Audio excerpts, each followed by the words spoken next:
Friday. It is close enough to 5:15. We bring on our guy Eric Dungey. Are you in on the Taylor Swift, Eric? Are you into this whole Swift Kelsey thing going on or no? You know what my wife did? I don't know if you saw the viral trend going. It's like, wow, I can't believe Taylor Swift put Travis Kelsey on the map. Did that to me the other day, and I fell for it wholeheartedly. And I was like, what? No, Travis Kelsey's been the guy, but I guess that's a little viral trend where they're pranking their significant others. So, but I don't know. I mean, we'll see. Apparently, Coach Reed's doing some matchmaking behind the scenes. This is what the rumor is. Yeah, that's right. That Kelsey Brothers podcast is something they were talking about. And Andy Reid maybe hooked him up because she's a Eagles fan going way back. So who knows? The whole thing's it's hilariously fascinating.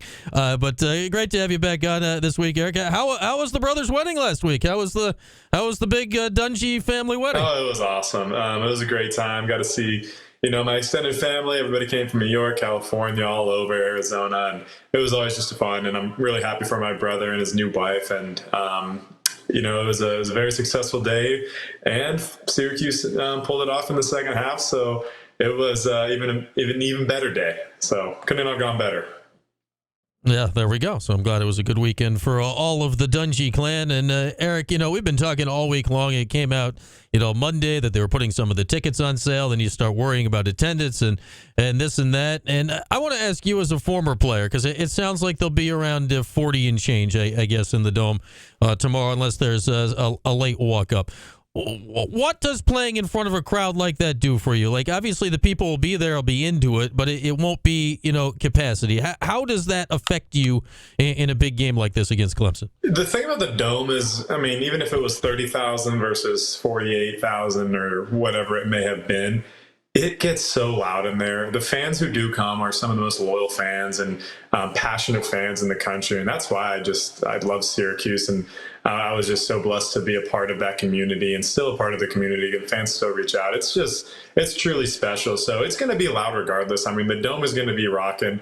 Obviously, the more people there, it really just helps elevate your game that much more, for a home team and the home team advantage and being loud on third down, making noise. It does drive some energy for these guys. And there's nothing better than playing for your hometown team and your hometown college and seeing all those fans that just want to see you win and succeed. And especially going against Clemson, you always circle them on your calendar. Going to their 2-2 this year, they're still solid. I know I was talking earlier in the season about, Clemson's not Clemson. Well, Clemson finds a way, and they still got some of the best athletes in the country. And they, Dabo Swinney does a really good job of building a strong culture there, and all the respect to him.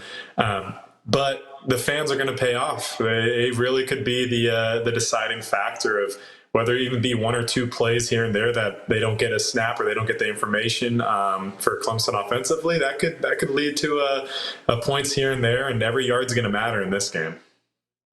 Yeah, and I'm going back to that 2017 game, Eric. It wasn't a sellout. It was 42,000 and change, but down the stretch, right? Like, it's as loud as it possibly could have been in there. What kind of effect do you think that had, in that game going back in what was a one possession game where they had to be rattled in the fourth quarter? Like I said, it's just a feeling.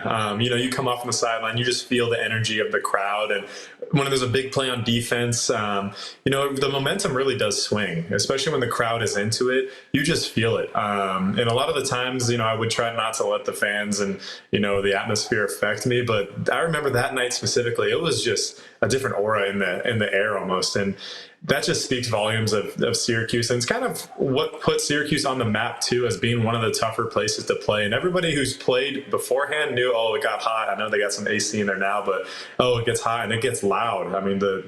The noise echoes off of that roof, and it can really be one of the most, dominant home field advantages in college football, even with just 40,000. Like I said, those fans are passionate and they're loud. And the people that are going to be there, they're going to bring everything that they have. I know they will. Yeah, it's certainly unique in college football. Like, there's no way as an opponent to really prepare for it until you're in it, because there's nothing like it anywhere else. So how are you gonna possibly deal with it? As Eric Dungey's with us, as he is this time every Friday. So you know what you went through to beat Clemson in that game, and I'd imagine you probably still feel it on your body some days. The hits you took in that game to win it. What is on Garrett Schrader this week? What does he need to do for Syracuse to win this game? He's going to use his legs. For Syracuse to win, he's going to have to use his legs. I mean, I would expect 80-plus yards out of him on the ground. I just think he is so lethal with that. The coverage is going to be tighter downfield. I don't think he's going to be able to fit those balls in that he's been fitting in against the first 4 games. Those defensive backs, they're longer, they're stronger, they're athletic. But Garrett Schrader himself is way more athletic than a lot of those guys that he's going to be going against. So his legs are going to be a huge part of this game. And LaQuint Allen's going to need to, take some of the load off of Garrett as well and really help him out. And, it could be lethal. I really do think that LaQuint can be dangerous if you get him in the open field, and that's where it's going to come, using him in the pass game, just because it's going to be tough to run between the tackles there. I know Syracuse has had some musical chairs with the offensive linemen. They've been doing a solid job all season, but there's been some hiccups here and there, and there's been quite a few pressures on Schrader, which has forced him to leave the pocket. But it's fun to watch him leave because he can really make some plays happen downfield and just with his feet, even if it's just a 4 or 5 yard gain where he breaks 3 or 4 tackles. Yeah, what is it like, Erica? You've been behind it for an offensive line in a game like this, like the 2017 game, the 2018 game down. They played great, but man, you're playing against future pros. How tough is it for those guys going against? It doesn't even matter the names of the year, right? You're going against like 3 or 4 NFL guys the whole time. Yeah, I mean, what was it? 2018. I think we went against Christian Wilkins, Dexter Lawrence. I mean, their front 4. Yeah. I think all of them, or maybe not one of them, they win in the first round.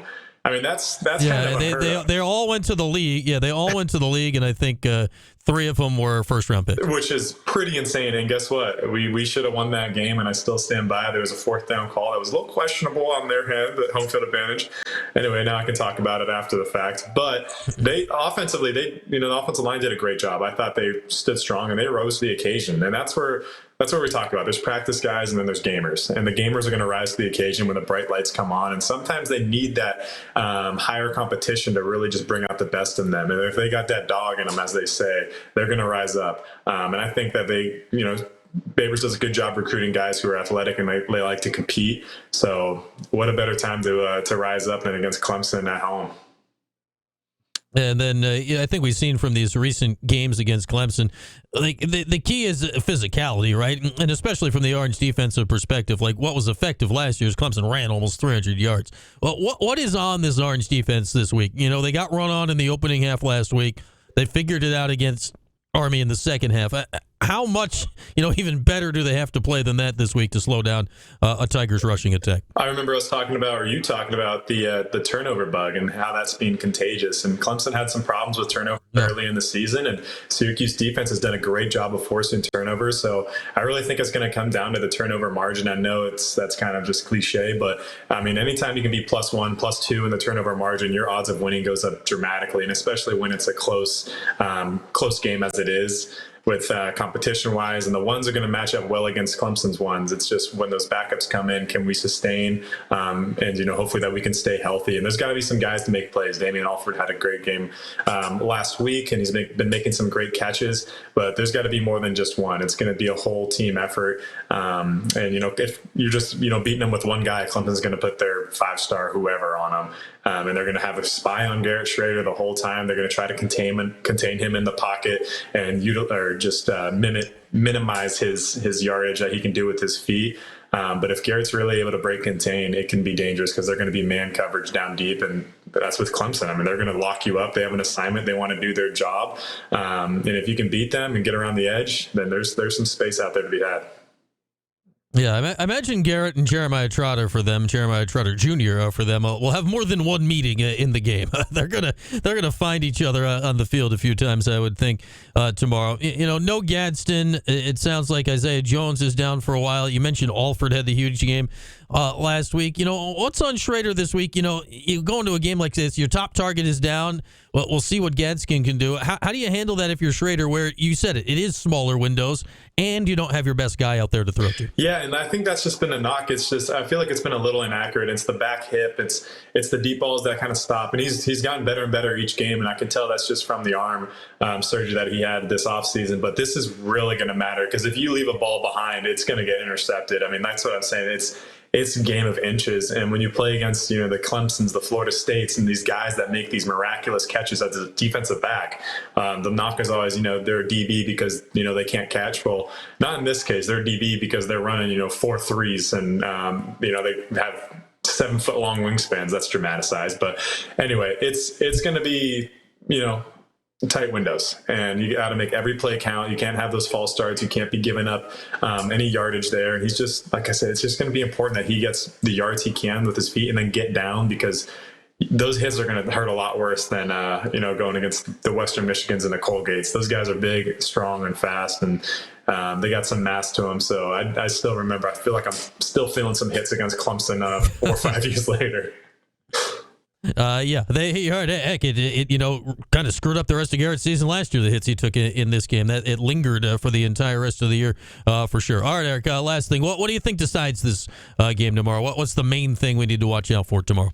I think it's gonna come down to special teams. I know Babers always used to say special teams is going to be the deciding factor in a close game like this, but it will. You can't have the shanked punts. You got to get every yard. Sometimes, good offensive possessions is just getting 10, 15 yards to give your punter some space and then playing the field position game. It's a big game of chess at these next levels, and you obviously want to score in every possession, but sometimes you just got to think long term. And you're like, all right, if we can pin them back, at their 15 or 10, then we can get the ball hopefully at our 30, and then we can slowly start moving in. It's very methodical. So it's going to be special teams and just getting all the room that you can and making sure that you minimize their big plays. Cade Klubnik, he's looking a lot more comfortable in the pocket. He made some mental errors early in the season that I know Dabo's been working with him, and he's looked sharper and sharper each week. And Will Shipley's finally starting to find his groove. And talk about a guy that's been in college for 10 years, Will Shipley. I mean, I feel like he's been there for I don't know how long, but we've been hearing his name quite a bit. I'm excited to see Syracuse, though, and it's just going to have to be very disciplined and maximize the plays you can and use that third down crowd noise to your advantage. Yeah, Shipley had 170 against the Orange and Death Valley last year. We heard his name plenty just last year alone, so it adds up quick. But we'll see how it goes tomorrow. Man, I think it's going to be a fun game, so looking forward to it. Looking forward to being with you after the game tomorrow, Eric, and breaking it all down. Well, we'll talk then, okay? Definitely. Have a good one, Brian. All right, Eric Dungey, he'll be with me on our post-game coverage tomorrow after this one. We're going to be breaking down what, it's looking like, yet another one of these close games. 4 of the last 6. Houston Clemson, 1-score games, down to the final possession in the fourth quarter. Looking forward to something like that again tomorrow in the Dome. With that, we'll take a break. A little 4-on-1 in the 3-on-5. Jordan is in our Friday NFL edition. That is next on QSportsTalk.com and ESPN.